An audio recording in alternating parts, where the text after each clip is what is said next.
ሰላም ሰላም ውድ ቤተሰቦቼ እንዴት ናችሁ? ደህና ናችሁ ወይ? ሰላም ናችሁ አላችሁ? እንዴት ናችሁልኝ? ሁሉ ሰላም አለሁ። እኔ ደህና ነኝ፣ ሰላም ነኝ። እኔ የምላችሁ እውነት ሀቢባ አላሳዘነቻችሁም? ቲክቶክ እንዳያቀኝ ብላ ፊቷን ሸፍና የመጣችበት መንገድ በጣም ነው ያሳዘነችኝ። ውጭ ተቀምጠው ምንም የማይሰሩ መናጤዎች ምንም በቃ ለህዝቡ ምንም እንትን አስተዋጽኦ የላችሁም። በተለይ ለአረብ ሀገር ላሉት ምንም በተለይ እቺ ሮማን የተባለች ቆረቆንዳ ሴትዮ ቆረቆንዳ አይገልጻትም።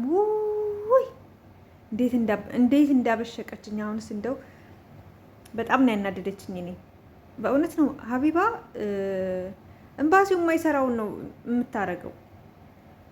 ሰምታችኋል፣ አይታችኋል መቼም ሰሞኑን አንዲት ልጅ 4 ዓመት ያው 3 ዓመት ከ10 ወር ነው በነፃ ሰራሽ ነው የሚባለው። በነፃ ለዛውም ስደት መታ በኢትዮጵያ ብር ብቸኛዋ እኔ እስካሁን ሰምቼ አላውቅም። ደሞዝ የተቀማለ በቃ ብዙ የተበደላለ። የዚህ ደግሞ ለዛውም ምግብ ቤት ተቀጥራ ምግብ ቤት እየሰራች ውሃ እንኳ በደንብ አይጠጡም፣ ሽንታቸው እንዳይመጣ ማለት ነው። ምን አይነት ግፍ እንደሆነ። በዛ ላይ ደግሞ ይቺ ያስቀጠረቻት ሴትዮ መጀመሪያ እሷ ጋር እየሰራች አሳልፋ የሰጠቻት ሴትዮ ማሚ የምትባለው እንደ ጫው ትማሟና ይችን ብሎ ማሚ ደግሞ ይሄ ሁሉ ግፍ ለምንድን ነው ያልተከታተለቻት? ማለት መጀመሪያውኑ ለምንድን ነው 3 ዓመት ቀላል አይደለም፣ 4 ወር በሉት ቀላል አይደለም። በኢትዮጵያ 10,000 ለዛውም እዛው በኢትዮጵያ ነው የሚከፍሏት 240 ድርሃም 200 ምናምን ድርሃም ነው። በቃ 250 እንደዛ ድርሃም ነው የሚከፈላት። የዛሬ 16 እና የዛሬ 17 ዓመት 500 ድርሃም ነው። ማንኛውም ኢትዮጵያ 500፣ ኢንዶኔሲያ 600፣ ፊሊፒንስ 700 የዛሬ 17 ዓመት። አሁን ተሻሽሎ 1,200 1,300 ከዛ በላይ ነው።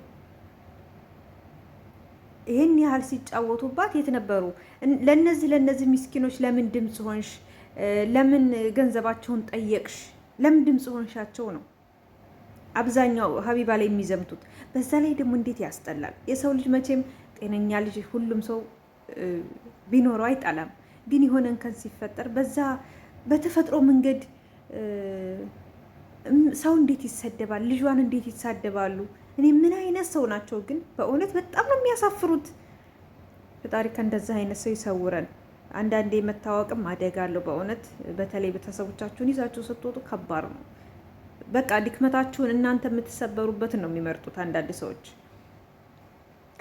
በዛ ላይ ደግሞ እንትናን ማናት የጂጂክያ ልጅ እኔ እንዴት እንዳበሳጨችኝ ቪዲዮ ለመስራት እኔ ሰንፌ ነው እንጂ እውነት በጣም ነው ያበሳጨችኝ።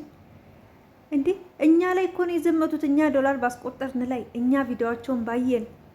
በእርግጥ አንዳንድ ባለጌዎች አሉ የማይመለከታቸውን ኮሜንት የሚጽፉ፣ ግን ሁሉንም አይደለም። ለምንድን ነው የኮሜንት የጻፈውን ሰው ለዛ ሰው እዛው ምላሽ የማይሰጡት? ቪዲዮ እየሰሩ ሁሉንም በጅምላ የሚሳደቡት። ድሮ እናቷና የዮኒ ማኛ ነበሩ አረብ ሀገር የሚሳደቡት። እኛ እነሱ የሚሉንና እኛ የምንኖረው ኑሮ አንድ አይደለም በእውነት። እኛ የምንኖር ከባድ ህይወት ነው። እንደነሱ አይደለም። እንደነሱ በመንግስት እርዳታ አይደለም። እንደነሱ መንግስት ደግፎን አያውቅም። እንኳን የዛ ሀገር መንግስት የራሳችንን መንግስት አይደግፈን። ለማንኛውም በጣም ያናድዳሉ።